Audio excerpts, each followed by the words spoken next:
What is the secret to unlocking your full potential? What makes your idols any different than you? How do you become the person you've always wanted to be in life? This is where you get all of your questions answered. My name is Justin Shank, and I sit down with some of the most epic individuals who are changing the world with their actions in business and in life. We discuss how they did it, why they pushed themselves, and more importantly, how they were able to focus on continuous growth to achieve their dreams. Welcome to the Growth Now movement. This week, I sit down with my friend, Dov Baron.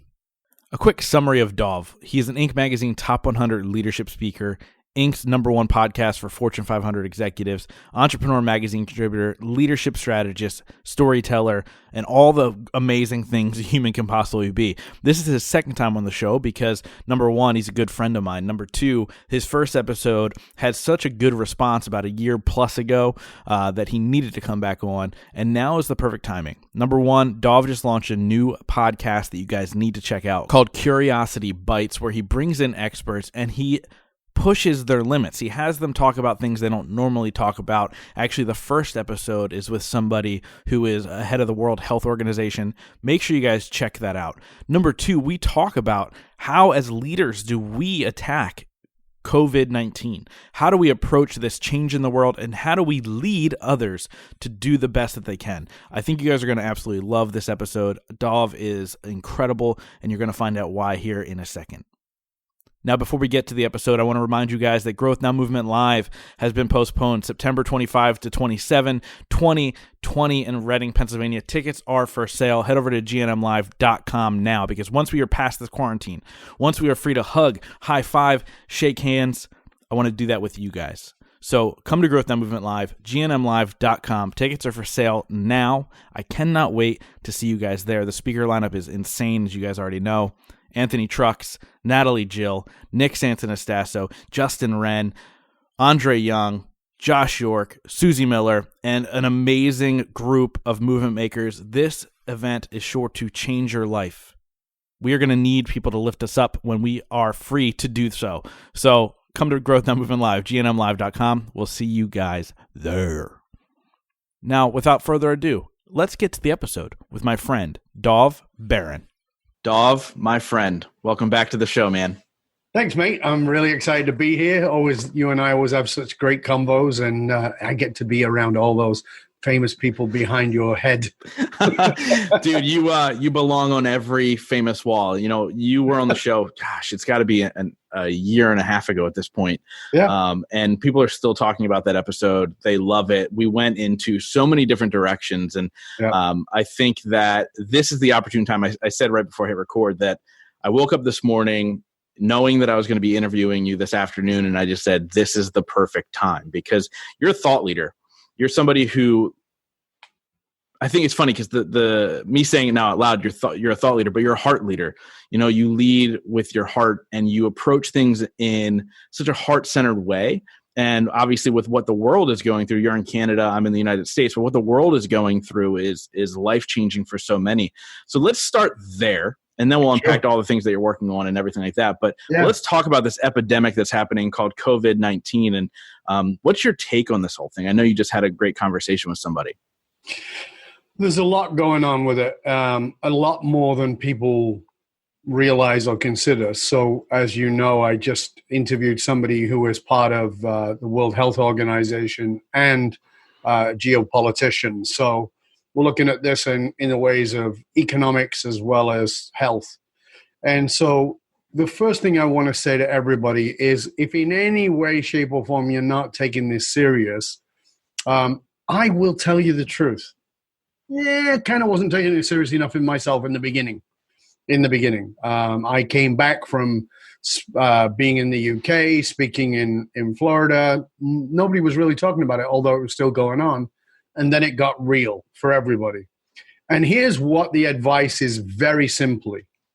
If you can take this, and there's no reason you can't, and that is this: shutter yourself in for 21 days. It sucks. I know it sucks for all of us. But if you do that, we can get things rolling again much faster. The less you do that, the more it gets delayed. So we end up pushing out the economy further and further and further and further. And if we don't do that, the guy I spoke to, Jamie Metzel from the WHO, says very simply, we are going to have a second wave. You don't want that.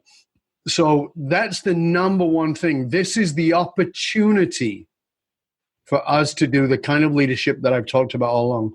We don't need less leadership right now. We need better, more human, more compassionate leadership. And every one of us, I don't care who you are, me too, all of us, and I'm the guy that leaders come to, we all need support. Don't go, oh, well, I'm going to be strong here. If you do that, you're about to wreck. So you've got to reach out. You've got to build your community. You've got to have a support system. We need intimacy at a distance. Yeah, we've got social distancing, but there's no reason we can't have intimacy at a distance, and we can do that just like you and I are doing it right now through Zoom or through some other platform. Yeah. So, when you're talking about a new wave of leadership and a new direction in leadership, obviously this is something you've spoken on your whole entire career. Yeah. It's been your focus, and you've been trying to promote this forever, but now it's super real, right? It's always been real, but now it's like, okay, now is the time. What do you mean by that type of new leadership? What does that look like? And how does somebody put themselves in that position to make a change in this world? It's really a great question. So first of all, the way we've known leadership in the past was the context of command and control, do as I say, not as I do. And it's strategic. We're doing this. Well, yeah, it's just business, blah, blah, blah. When we talk about humanistic leadership, we're talking about understanding that your people, even though we've said this for donkey's years, are your greatest asset. They really are. You don't have a business without them. So a lot of the focus of what we do is we call it dragon leadership. And that is finding the fire within you that you can breathe out into the world that will burn up the lies that are in front of you about everything. But finding the fire inside of your people, that's what makes them loyal. When you encourage that, and the old style of leadership was about dampening people's fire and getting them to conform. This is about actually fueling it so that they're on fire with growing your business, your platform, what it is you're doing, and more than anything, growing the meaning of your company. Because that's the key thing, is human beings are driven by meaning. So when I think about what you're saying is, obviously it's a completely different look on leadership. It's about empowering. It's about lifting others up. It's about highlighting individuals for the light that they shine, right? Is that the best way to say it, right? So how are we able to do that and yet all reach a common goal? Well, first of all, you have to look at, what is the common goal, right? What is the common goal? Because it's easy, very easy to get caught in this idea that we got to grow business, we got to do business. But if you want to understand what drives an individual, or for that matter, even an organization, you must first discover the meaning they have assigned, because meaning is what drives all of us. And a unified meaning is the one single sort of monolithic difference between mediocrity and greatness in an individual and a company. So let me explain what I mean by that in the context of making a better world. Right now, you have been given the meaning of COVID-19. I don't know what meaning you've taken, but you've been given it by governments, by the World Health Organization, by everywhere else. And then you've interpreted that meaning for something specific to you. So I'm going to starve to death. My kids are going to starve to death. We're going to be evicted, whatever it might be, right? Or we're not going to survive. Or you can decide on another meaning. That's leadership. That's not about leading an organization. That's personal leadership that has to start with you. So the first meaning for this, for me, this is Dov, is how can I serve? This is my opportunity to step up an even greater level and say, how can I serve? That's the meaning of this for me right now. How can I serve? How can I keep the wheels on the bus for the people that I take care of, that I support? How can I serve? If you start off with that, that's where everything can change. Because now we have got to decide what the meaning of anything is. And we are tribal beings. We love to be in community. We love to hang out and have a beer and have a coffee and hang. Can't do that right now. Okay, it's not the end of the world, but we can have intimacy at a distance. This is the opportunity for you to sit down with the people you love and have the conversations you couldn't have. You have time for that now. This is the time for you to get on Zoom and talk to a relation or a friend you haven't spoken to in a while and really reconnect those bonds. This is a time for you to reach out and say, how can I support you? Because I'll tell you something, as much as you know, Justin, how many leaders I work with and the kinds of people they are, but they're not asking me for strategic advice. They just want me to hear them. And you can do that.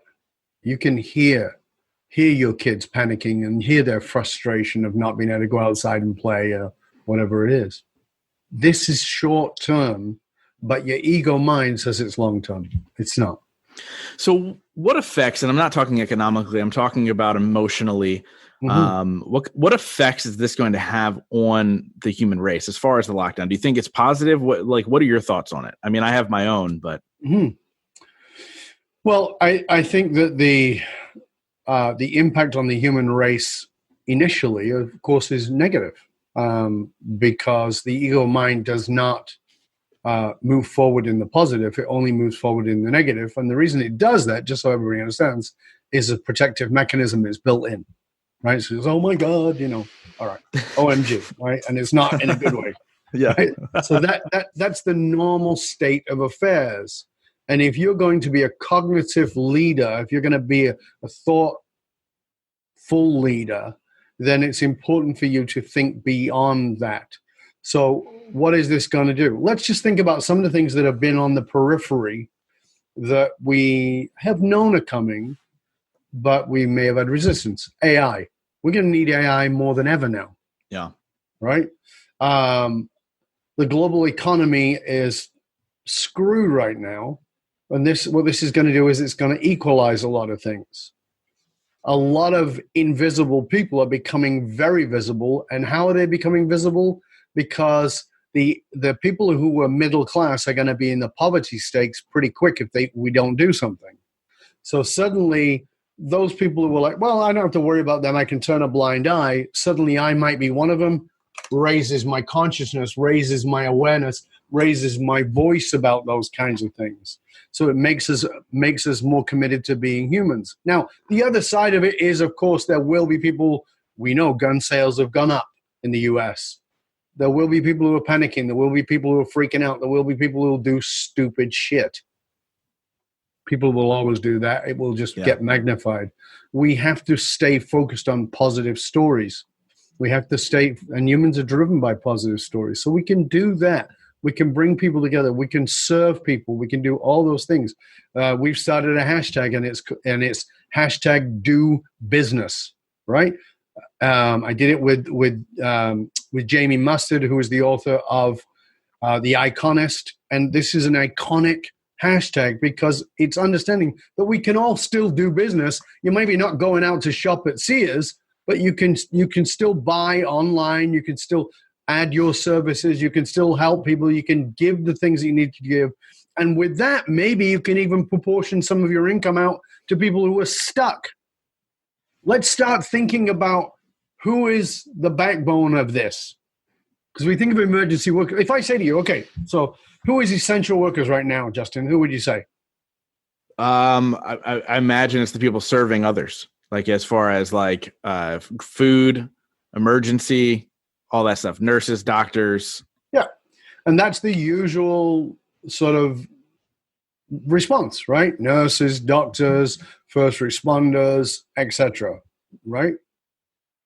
But I really want to focus in on the unsung heroes.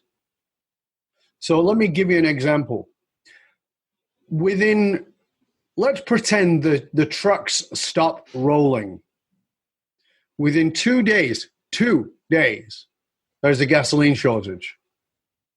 Within 4 days, there's no gas. Within 7 days, There's no vehicles on the road. Zero. If there's no vehicles on the road and there's no trucks, within 1 week, you have to boil your water because the chemicals that are transported by truck to the watering plants can't go there. So your water now has to be boiled. Your infrastructure starts to fall apart. Your infrastructure starts to fall apart, you don't have internet. Now you don't have any groceries in the grocery stores because the trucks are not bringing them in. The unsung heroes, truck drivers. Truck drivers. Nobody's applauding truck drivers. They're out there crossing borders. And if we get provincial and state borders start closing, the only people who are going to be allowed through them are people carrying essentials, which are medical supplies and food. Those are going to be truck drivers. They're going to be really at the edge of danger every single day. That's what I'm talking about. We can become focused on something bigger than ourselves and our own survival and go, okay, let's like I did a Instagram thing on my story about truck drivers. We need to understand there are so many people who are helping us and serving us that we don't think about. Yeah. And when you put it that way, and it's a simple look, 2 days, we have a shortage, 4 days, there's no gas, and everything stops from there. Now we don't have food. You better start growing it yourself. But when you put it that way, 21 days in your house doesn't seem that freaking bad. Well, I don't know who put that meme out. Somebody famous put a meme out that says, our grandparents were asked to go to war. We're just asked to sit on the couch. Yeah. Like, stop bitching, moaning, complaining. I don't like it either. You know what? But nobody's off saying, get a gun and go stand in a mud hole and freeze your ass off and shoot people you don't know. I know some people would be kind of happy with that, but not me. Most of the sane people I know would not be happy with that. Is it such a inconvenience to stay home? It's not. We can all do it. Yeah, it's not at all. And, get creative, right? So find ways to keep yourself entertained. But, when it's not just that, like I said, it's an opportunity to connect. Yeah. We're all so damn busy. Before all this, you heard me talking about this. I said, we're on the brink of an epidemic called burnout. I said the godfather, the high priest of hustle was Gary Vaynerchuk. And as much as I love Gary, people have taken that on and they've moved into burnout. Guess what? We've put a stop to that. Now, is there another emotional crisis? Of course there is. And if finances go down, we're at the brink of an emotional and mental crisis because people can't survive. Yes. So we can keep that moving. We can keep doing business, and we can keep understanding that this is a time for us to not burn out, but actually reconnect with each other. I love that. So when you talk about dragon leadership, and obviously a lot of the spotlight at this point as we go through this epidemic is on our world leaders. Whether you like them or don't like them, those are the people right now steering the ship. What's your take on how they're handling it right now, and how can they adjust to make it even better? It's a great question. And again, as you know, I tend to have a few inside track things. So one of the things is apparently this is what I heard. It's secondhand. It's not direct. But as an example, a lot of criticism about Trump in this situation. I can't disagree with that. But from my inside track information, what I heard was he wanted to shut things down earlier than they did. His economic advisors were the ones who said no. There would be people like Steve Mnuchin. Then you've got this nonsense that we're saying, let's get back in the churches by Easter. Apparently that's not Trump. He's the mouthpiece for that. So I think that oftentimes we see things on the surface and we say this, you've got the tropical Trump in Brazil. I'm trying to remember his name now. And he's saying the same thing. Oh yeah, we're just going to open the country up and, well, people will just die. That's just what's going to happen. People will just die. You've got the authoritarian governments, places like China, which are literally dragging people out of cars and out of their homes and putting them into quarantine, they may not be sick, but they may have met somebody who's sick. They may not be carrying, but they're going to be because they're being shoved into holes. So the authoritarian leadership is not a great idea, but I understand it. But then you look at places like one of my clients' siblings lives in Vietnam, and very, very few cases. Kazakhstan and Uzbekistan. If you look on the map where COVID virus is, almost nothing there. And the reason is because they have authoritarian governments and they just shut everything down. And as much as we don't like authoritarian governments, this is part of what needs to happen. Not the crazy stuff of throwing people and punching people in the face to drag them out of their car. Of course not. But having people really get how serious this is. So I think there are some leaders who are doing that. I just think the message needs to be clearer. And for me, a really great example of that is Cuomo, the governor of New York, who seems to me to be handling this very, very well and taking it seriously, but having a great deal of compassion. And, that's what we need. Yeah. Obviously New York in the States is more than half of the cases at this point. I mean, it's exploded there, and I couldn't even imagine having to handle that and deal with that. Now, I brought you on here. By the way, this has been scheduled for months. This is not like, the timing just fell into the line where we could talk about this stuff. Obviously, we talked about doing this like in October. It was pushed and pushed. It was forever ago, and it happens to fall on this time, which is why and I wasn't even planning on doing an episode on this. I'm not an expert. I'm not the person that should be giving advice to anybody on what to do other than, hey, stay sane, be positive, stay in your house, do those things. But at the same time, it kind of fell in line. But you work on so much more than I could ever imagine, as far as being at the forefront of leadership, talking now about dragon leadership and business internationally and all the things that you deal with. Let's talk a little bit more about some of your new projects that you're working on, like Dragon Leadership and Curiosity Bites, which is the new podcast, and which I find we talked about. I think you and I hopped on a Zoom call back in October, and you told me about it. I'm like, this is genius, and you're the man who needs to do it. Let's talk about all the exciting stuff beyond COVID-19 that you're working on. Thanks. As you said, let's just start with Curiosity Bites. Curiosity Bites actually launches on Monday. Woo! That's awesome. So that would be, just in case you're listening to this, when would Monday be? It's like... it'll actually be the day before this releases, because this episode's coming out on Tuesday. Okay, good. Yeah. So there you go. Curiosity Bites, you'll find it on Apple Podcasts and all the usual outlets, of course. And what it is, just so everybody understands, is a long-form podcast where the interviews are up to a couple of hours, but it's split into parts. It wasn't planned this way. Again, like this interview wasn't planned that way, but the person I'm interviewing is the guy from the WHO, from the World Health Organization. And we have a 4-part interview that's going to go out, and that's the initial show. Wow. And that will be released pretty much all at once, and then we'll be releasing right after that with all the other shows. But the principle of the show was this. The reason we came up with the title was because back in, I can't remember what it was. It was 2015, Tony McAleer and I, Tony is an ex-neo-Nazi who has been de-radicalized. He credits me with that, very kind of him. And we were invited to the UN to speak. And as we were invited to the UN to speak, we were asked, how do we end this radicalized behavior, which of course has only accelerated since then? And, we answered with better levels of communication and how to communicate and all those kinds of things. But I was bothered by that. I felt like I didn't give a good enough answer. And it bugged the hell out of me.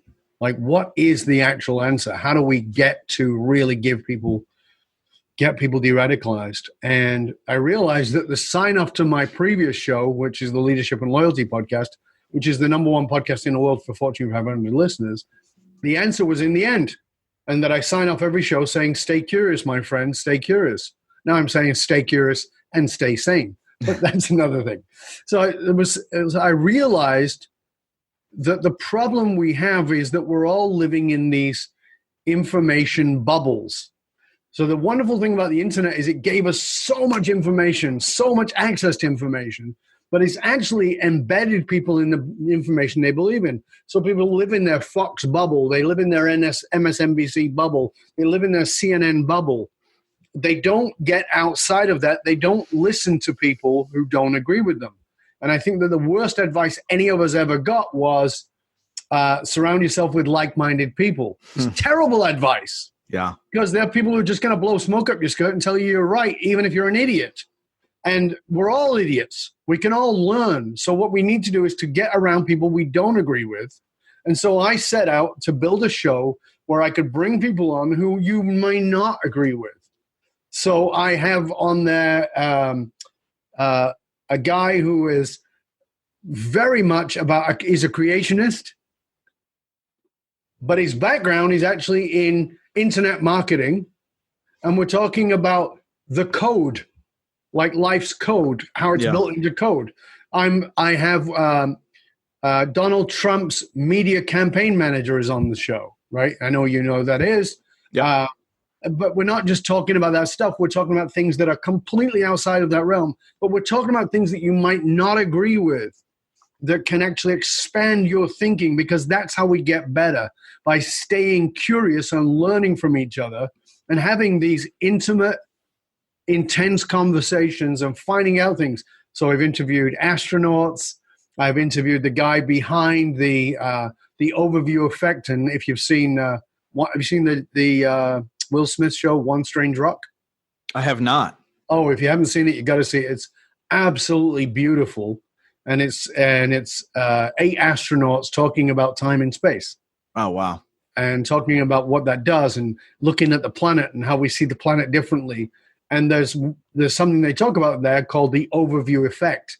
And the guy who came up with that is actually on the show talking about what the overview effect is and how it's changed humanity. And it's pretty good. It's like these conversations, like I go down, my wife says, how was that? I'm like, oh my God, it was so delicious. And she goes, what? And I go, oh, we got into a bit of about a certain thing, but it was great because that then brought something else.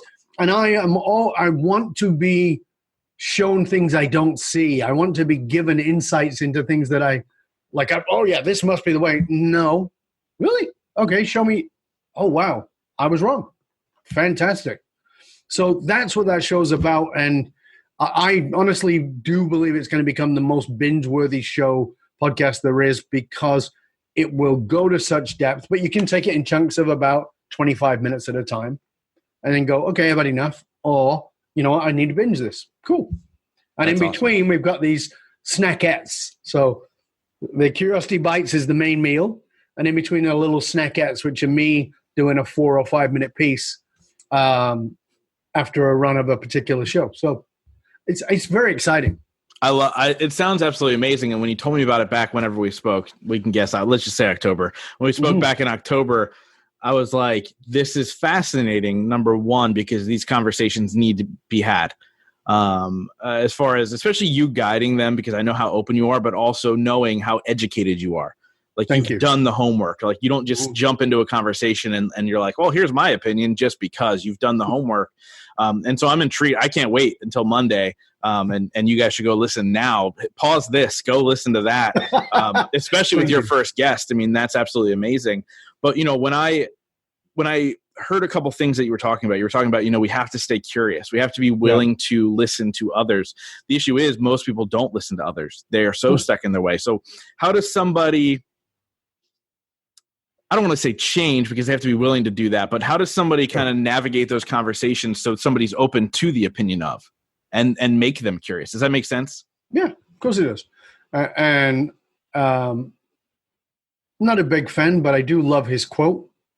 Dr. Phil, how's that working for you? Yeah. It's a question, right? It's an important question. Whatever it is you're believing, how's that working for you? Outside of making you right and righteous, how's it working for you?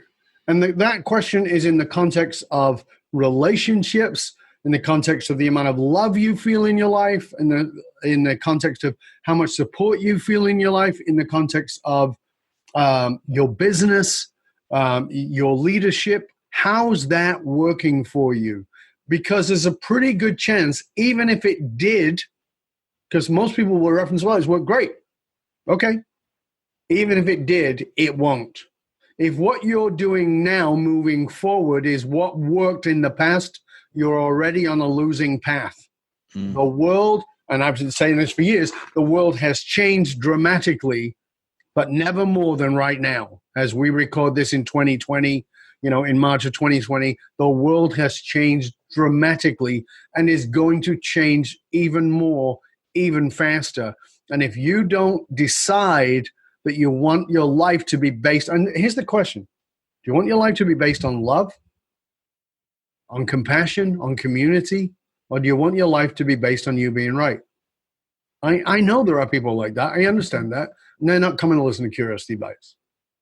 But if you have any part of you that says, I need to open up. I'll give you an example. I was speaking in Florida in February at the Human Hacking Conference.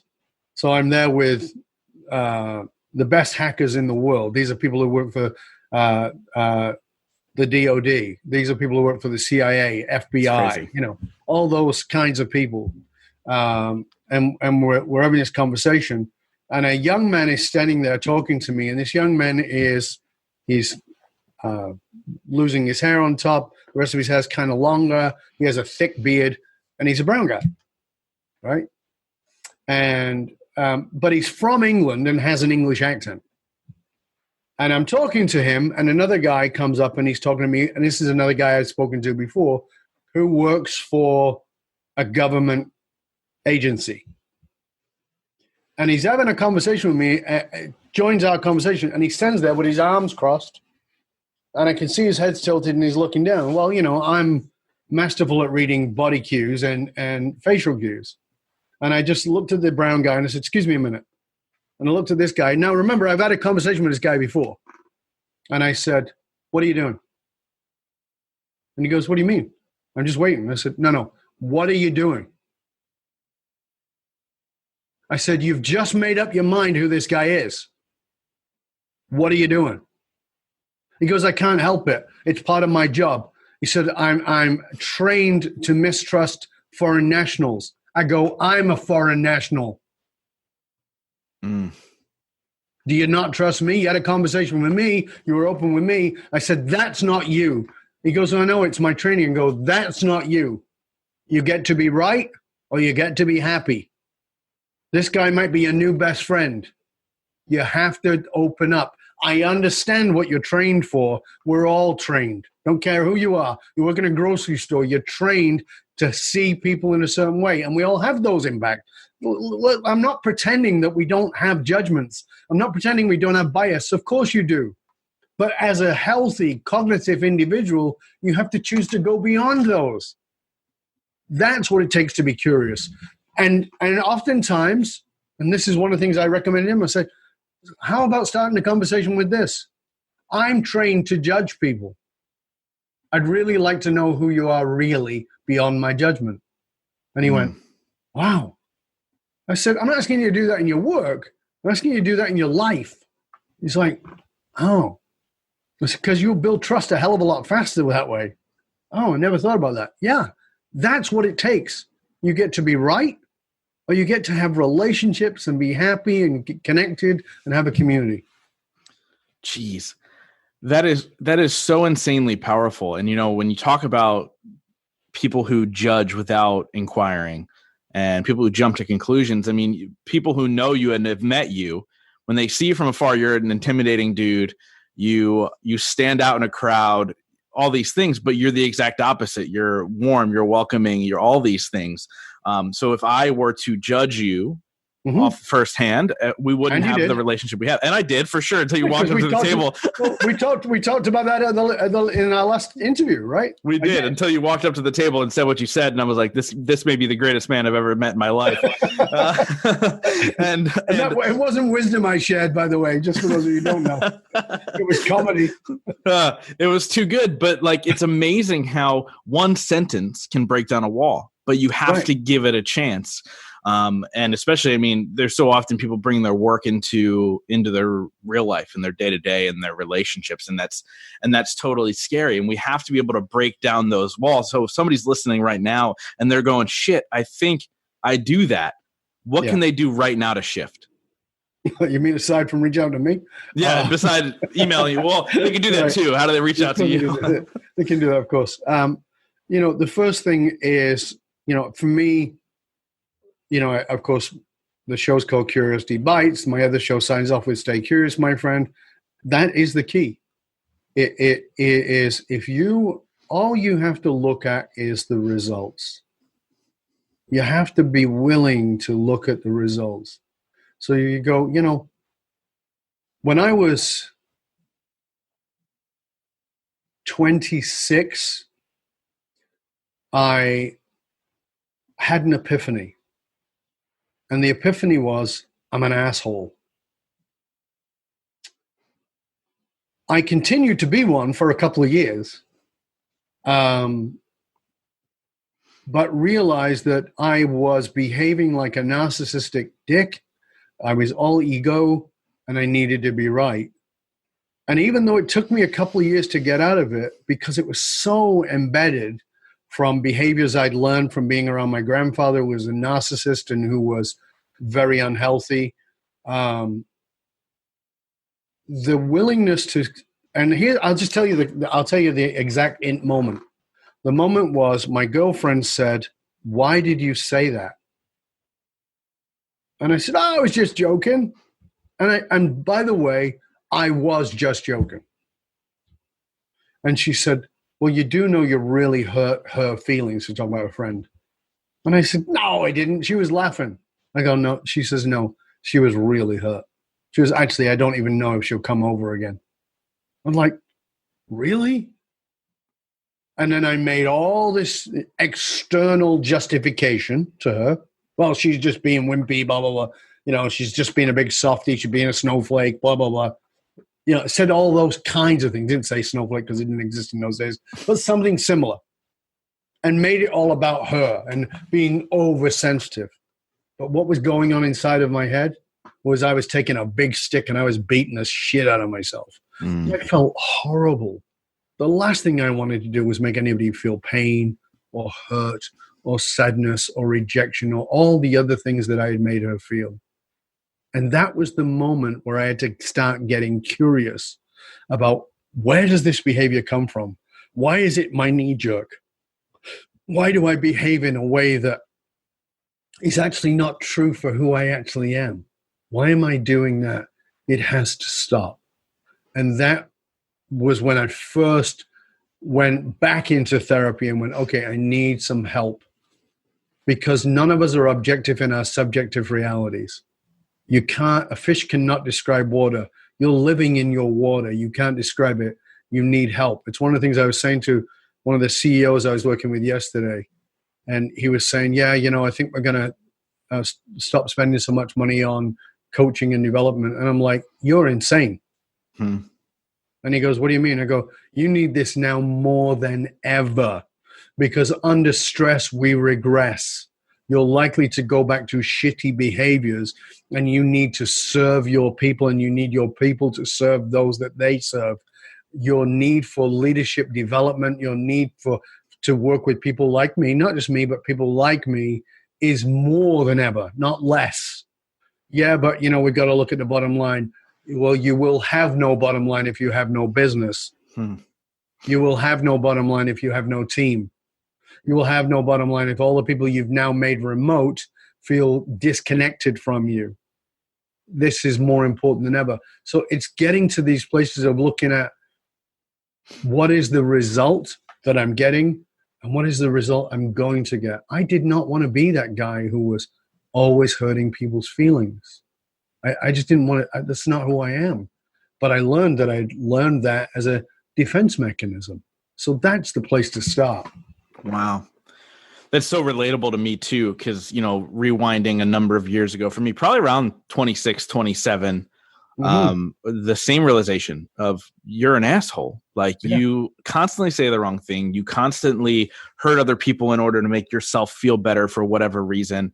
And it was years of hard work, of therapy, of coaches, of surrounding myself with the right people, of retraining my inner dialogue to fix that. It's not an overnight fix, and that's everything. And I love the fact that you related that to these large organizations that are cutting back on the wrong things because we think, oh, we need to save a penny.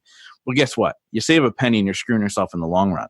In this time of the economy tanking and people losing jobs, I launched a mastermind, which, there's a financial, there's a fee that goes into being a part of it. And these people are going, they're weighing, should I be a part of this or should I not? And it's like, you're going to completely lose if you're not. And that's not me toting.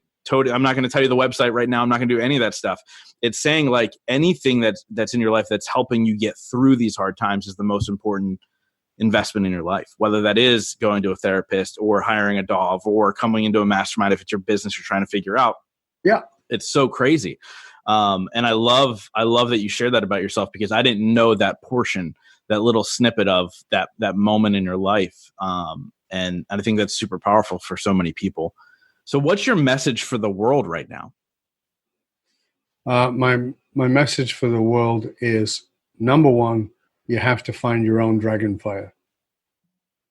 You have to find out what sets your heart and your soul on fire. You have to know what that is, and you have to know you have to discover how to use that to serve others right now.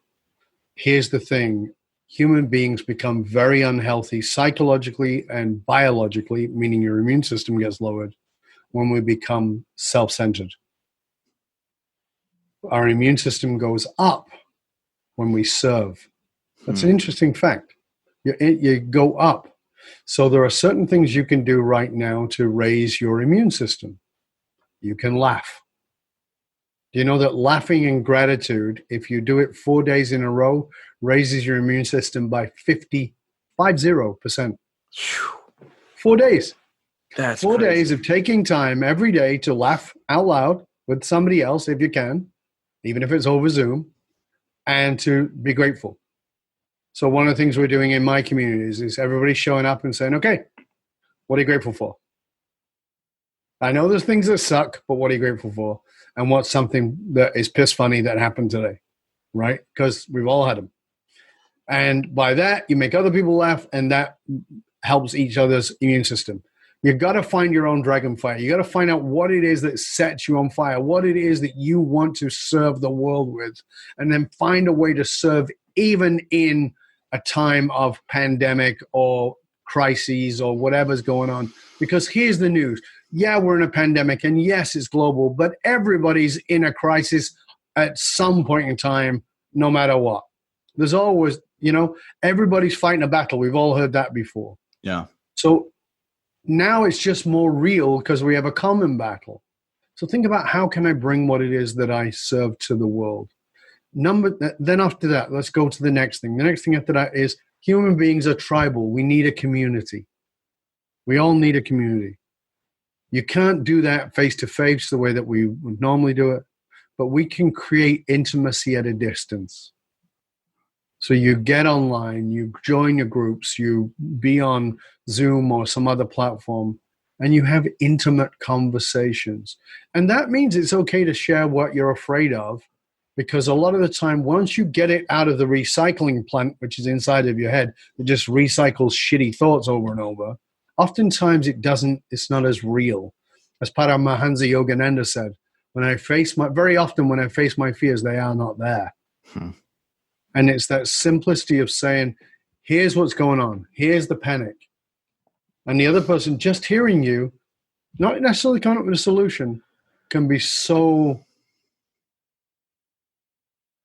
healing. And again, get support. Don't just support. Yes, do that, please. But also get support. Whether that's hiring somebody and investing in that, or whether that's, if you can't do that for whatever your reasons are, get support. Be in community groups in Facebook or wherever it is. We all got our problems with Facebook, particularly those of us who are a little more in the know. But you know what? At this point, it might be a lifesaver, those groups. Yeah. There's a lot of people I know who, we will see the suicide rate go up if people go with this because, as I said, we're at the brink of an emotional, mental, as well as a financial crisis. And just being able to talk to somebody and go, here's what's going on for me, that's vital. That is really vital. How many people have you not told you love? Because I'm just not that kind of guy. Aren't you? Really? Are you going to be that kind of person when you're dead? Are you never see that person again? Don't you want that to happen now? Think about who you haven't thanked. Not just loved, but who haven't you thanked? Who haven't you thanked? Like, I thank you, Justin, for having me on the show. Not this time, but last time as well. I thank you for our friendship. I thank you for the laughs that we've shared. I thank you for the time that we sat in that bar in San Diego and just sat there and you shared with me about your history, about your family, about the things that you'd gone through, about the common ground that we have, and that even though there's a decent age gap between us, that there's so much that's similar. I thank you for your compassion. I thank you for your love, not only of me, but of others. I watch how you show up for other people. I thank you for that because it adds light in a dark world. Thank you. You can all go do that. You can do that in a Facebook post. You can do that in a little video. You can do that in a little audio spot. You can do it in a million ways. We all need that right now. That is the economy of love. I feel like after that, my thank you is not enough. But as you know, I am eternally grateful for that night in San Diego and the acknowledgement that you gave me in that moment as a human being. And what kind of drives me going forward are for people like you who've been through it, who acknowledge the work that has been done and then that needs to be done. And you do that not only for me in the ways that you do, but you do it for so many. And we're talking like massive leaders and world leaders and also schmucks like me.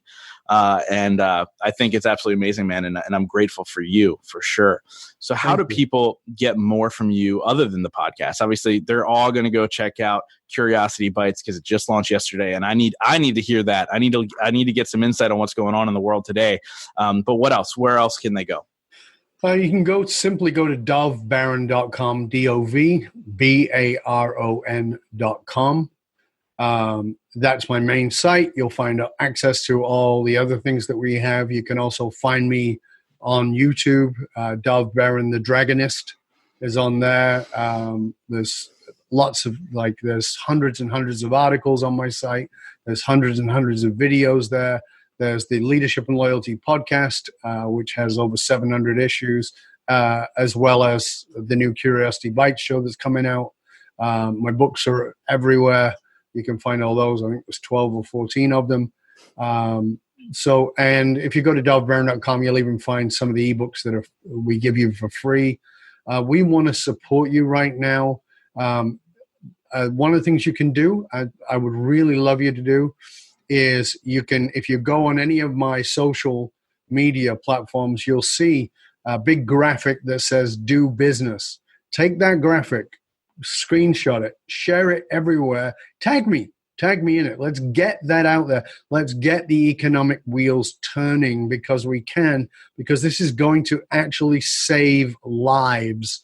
It matters. It really matters. And aside from that, I just want you to be clear, because I think it's a little unclear, that yes, I do work with a lot of very high-powered individuals across the board, athletes, entertainers, CEOs, etc. But I also work with individuals like you. Sometimes they decide they want to invest and do it in a very personal way. But we also have smaller groups that you can be part of. And if you want to do that, just email me, Dov, D-O-V, at dovbaron.com. I would like to know what you got out of this show. I would like you to share that with me and with Justin. As I said last time I was on the show, I want you to rate, review, and subscribe to the show. Justin has a great show. He brings you amazing guests. Really, if you just look at the list of outstanding guests he has and real conversations, go rate, review, subscribe to the show, and write to me, write to Justin. Tell us what you got out of this show and what you're going to do with it. And if I can help you, you can write to me and ask me. I'm here to serve. That's why I'm on the planet.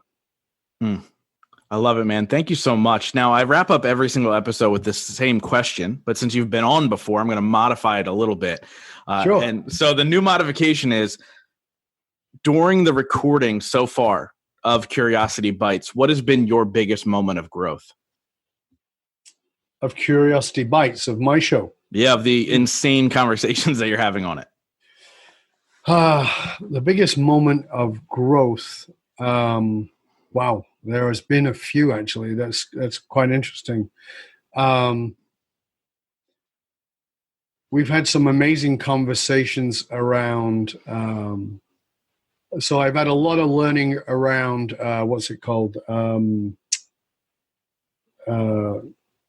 Blockchain, which I thought was related to digital currency, but understanding what that actually is. I've learned a lot about that. I'm still a dumbass, but really, I mean, I'm not pretending that that's true. I still don't know anything, but it was like, holy crap, I had never even considered that. So that is really profound. My understanding of where we are going in the context of AI and how we have to keep the number one thing you will need moving forward. It's really a validation of what it is that I've said for a long time, but it's really come home, and that is that humanity is the most important thing, keeping your humanity and keeping the compassion in a time where we are going to be having sex with robots is not far off in the future. In fact, up until recently, there was a brothel in Dallas with sex robots. The future is here. The future, and that's the big wake up, is all those things that you think are sci-fi are already science fact. And the thing that I'm always saying, and I want people to grasp, is the solution you see to the problem is not the solution, because the solution invariably will create a new problem. And it's something I've lived by all of my life, but I've had that drilled into me in these interviews, is when you look at a solution to a problem, think 5 deep. So the analogy I think you've heard me give before is electric cars are a solution to getting gasoline, not being so dependent on fossil fuels. Great. Fantastic. However, what you don't realize is that you plug your car into the grid. The grid is old and falling apart. The grid is kept running by hydropower. That's pretty good. Also by coal, not so good. And by natural gases, fracking, not so good. Flint. If you don't understand what that means, just look up the word Flint, Michigan, and you'll understand. On top of that, you go, oh, okay, well, that's not so good. No. And what are you charging when you plug it in? You're charging your battery. What is your battery made of? Lithium cobalt. Well, where does that come from? It comes from Africa. That's cool, right? Because we're building the economy there. No, it's mostly done by child slave labor. So you're now adding to a human slavery business. I'm in favor of electric cars, don't get me wrong, but let's not try and solve the problem of fossil fuels and then create 5 problems more. We have to think in a bigger way. So when I'm saying to you, you need to get assistance and growth, it really means you need to have somebody who can show you what you cannot see. That's what it's about. So when I'm leading leaders in any level, I'm always looking at, we're not needing to solve this problem. We're needing to solve the 5 problems that come as a result of it. Oh, I have nothing left to add. That is absolutely amazing. Dov, I know we're going to be doing this a third time, man, but this conversation has been absolutely amazing. Thank you so much for coming on and, again, sharing your wisdom and your knowledge and always being you and always staying curious, no matter how much you know, and you know a lot. You continuously stay curious, man. Just thank you so much. Thank you so much. I cannot thank you enough, Justin. It's always a pleasure and honor to have a conversation with you. And I want to thank you for all that you are doing in the world to make a difference. You're a beautiful man, and I really sincerely love and appreciate you. Thank you. Thank you guys so much for being a part of the Growth Now movement. This is how you can really help me out. If you guys enjoyed this episode, please share it out on Facebook, Instagram, Twitter, all that fun stuff. And let's grow this movement to epic heights. And it's all going to be because of you guys. Thank you so much, and we'll see you next week.